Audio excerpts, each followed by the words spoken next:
Rituales, atuendos, reglas y mitos.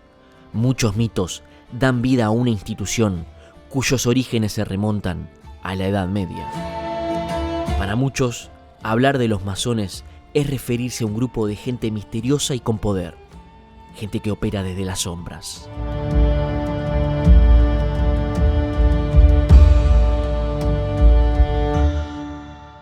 Nosotros decimos que la masonería es una institución filosófica, filantrópica, laica y progresista. La masonería es una institución difícil de definir porque lucha por la culturización del hombre, lucha porque cada uno de nosotros sea más útil a la sociedad.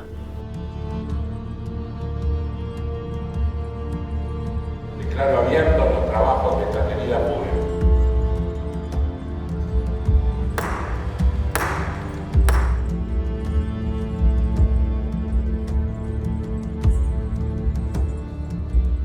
La masonería tiene sus orígenes en las asociaciones medievales de albañiles y constructores de catedrales de Europa. Estas asociaciones, llamadas guildas, organizaban sus actividades mediante rituales y símbolos. Y empieza una rivalidad clásica del ser humano entre un poder y algo que venía emergiendo. Esos grupos de obreros constructores se fueron perfeccionando, se fueron uniendo y fueron creando lo que hoy llamaríamos logias. El Gran Maestre es el presidente de la Gran Logia de la Argentina de Libres y Aceptados Masones. ¿Qué es la Gran Logia? Una federación de logias que cada 4 años se convocan en una asamblea. Esa asamblea elige sus autoridades y a partir de que uno es electo Gran Maestre, representa a la Gran Logia de la Argentina ante la sociedad y a su vez es la que administra los recursos de todas las logias del país, sean en cuestiones edilicias, en cuestiones de fijar planes de trabajo, en cuestiones de comunicación, en cuestiones de autorizar o no los tiempos mínimos de ascenso en cada uno de los grados, fija los planes de lo que llamamos docencia. Entonces tiene un rol administrativo político hacia afuera y un rol de docencia hacia adentro. La originaria idea del constructor sigue vigente, aunque de modo simbólico, en la masonería actual. Construir, crear un grupo, esa es la idea esencial que rige las actividades de las logias en el siglo XXI.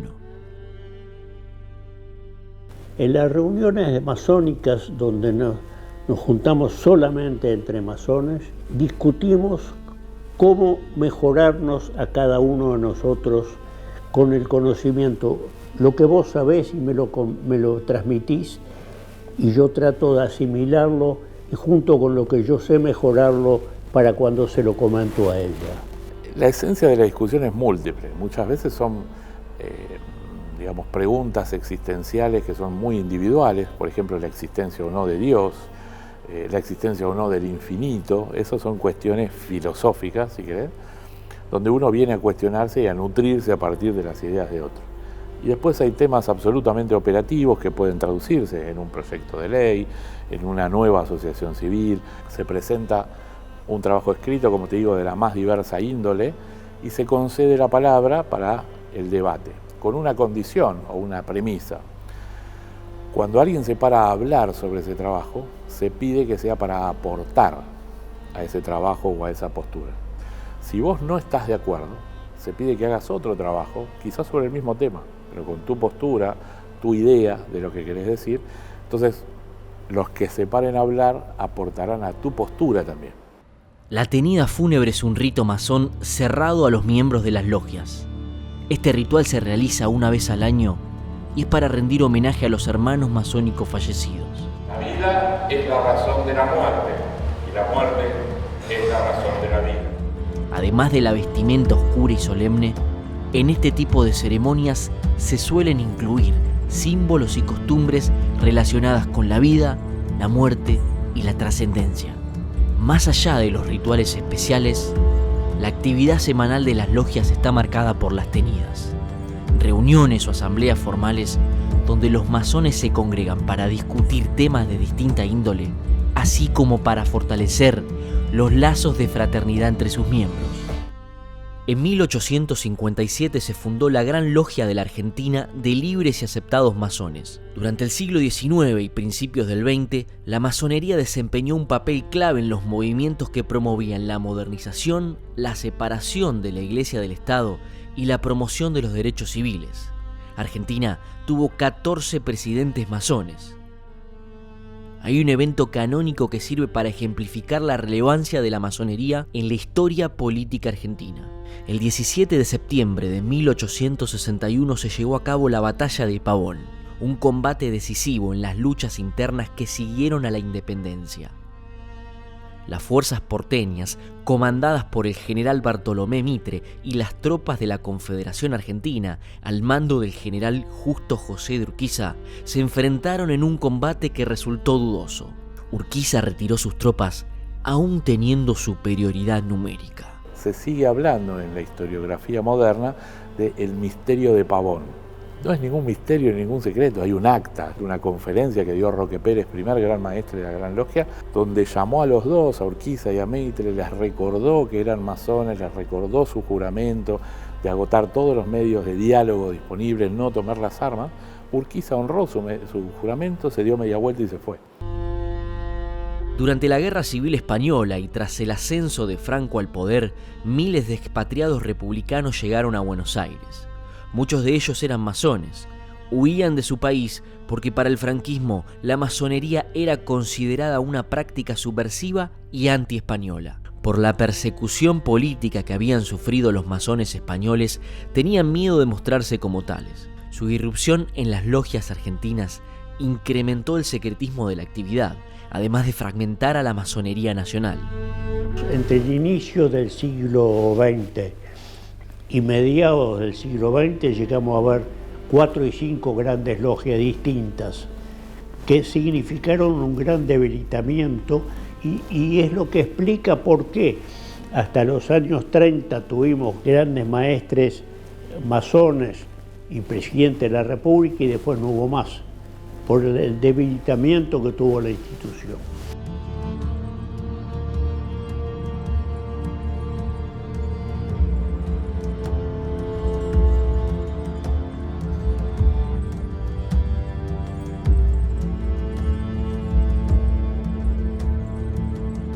El secretismo que tradicionalmente caracterizó a los masones fue mermando en los últimos 30 años. Ese cambio de postura se explica, en parte, por la consolidación de las democracias.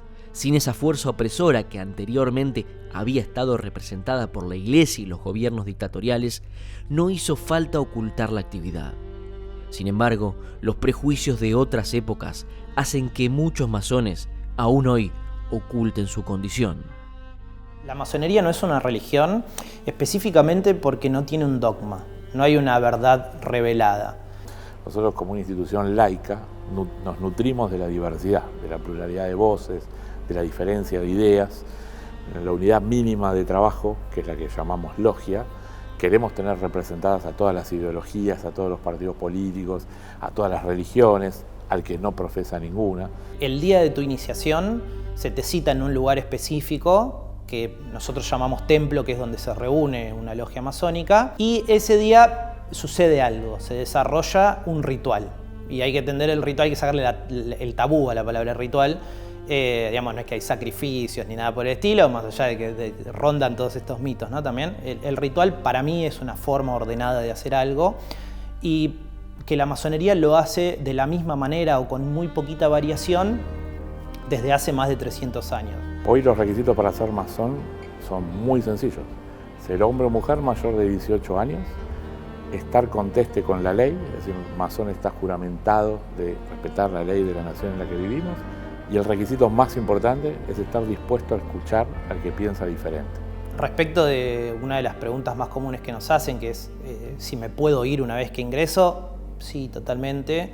Así como el proceso de admisión es muy simple, el proceso para irte es más simple todavía. Directamente le comunicás a quien sea que esté presidiendo la logia en la que ingresaste que no querés ir más y no hay más que hacer. Digamos. Yo he tenido viejos maestros que decían nuestra fortaleza es el secreto, no hay que contestar. Bueno, nosotros si bien entendemos la lógica del que la pasó muy mal, entendemos el porqué la pasaron muy mal y que no contaban que eran masones, somos una generación diferente de masones iniciados en democracia, que entendemos que no hay nada que esconder.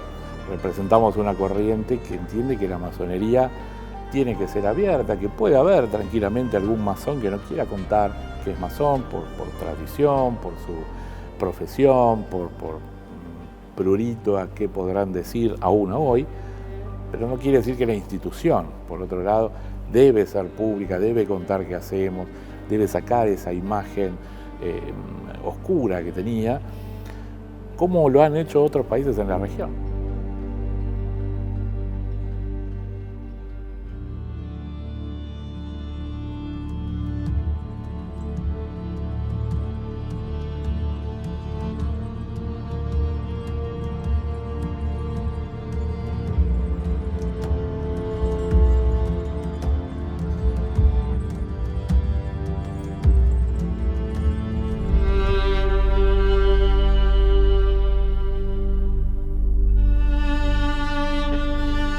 Hay mitos respecto de, como antes me decías, los masones se juntan para hacer el mal. No, también hay mitos que dicen que el masón se junta para hacer negocios de forma exclusiva, y eso no es así. O sea, por supuesto, pueden surgir negocios entre masones, pueden surgir, pero no es el fin. Ahora, si después de 20 años, antes de llamar a un abogado de acá, tengo que agarrar las páginas amarillas, eso no pasa. Normalmente dentro de tu logia, en una relación de confianza de muchos años, donde lo conoces desde diversos lugares, terminas estableciendo una relación de amistad, comercial, etc. Pero no es el fin, ¿no? Es algo que se va construyendo en el camino. Te diría que prácticamente no existe el negociado. Si se encuentran dos empresarios que tienen relaciones entre ellos, lógicamente va a haber una mayor fluidez, pero de ninguna manera hay predominio en razones económicas o morales en ese sentido. Es un gran mito, ¿no? Que uno ingresa y automáticamente le van a dar todos los negocios, y eso no es así. Te das cuenta cuando alguien ingresa y empieza a repartir tarjetitas, no es que lo echás, lo ubican.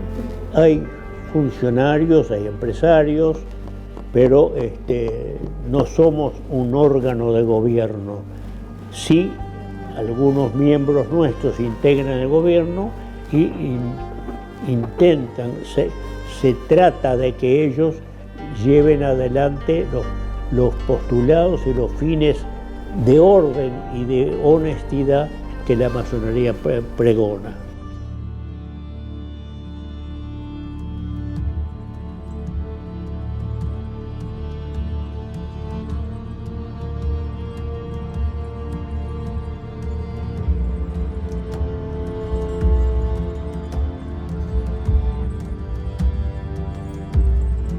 Fue un debate si abrir o no. De hecho, hay masones que aún hoy no están de acuerdo, pero sin embargo, por supuesto, hubo un debate. Es decir, la esencia es que el verdadero secreto de la masonería es intransmisible, porque la masonería es vivencial. Yo puedo publicar en el diario que soy masón, o en la televisión, lo que no puedo hacer es decir tal es masón si él no lo hace público. ¿Por qué? Porque el masón es absolutamente respetuoso de las libertades individuales también. La masonería decimos que es discreta, no secreta, digamos.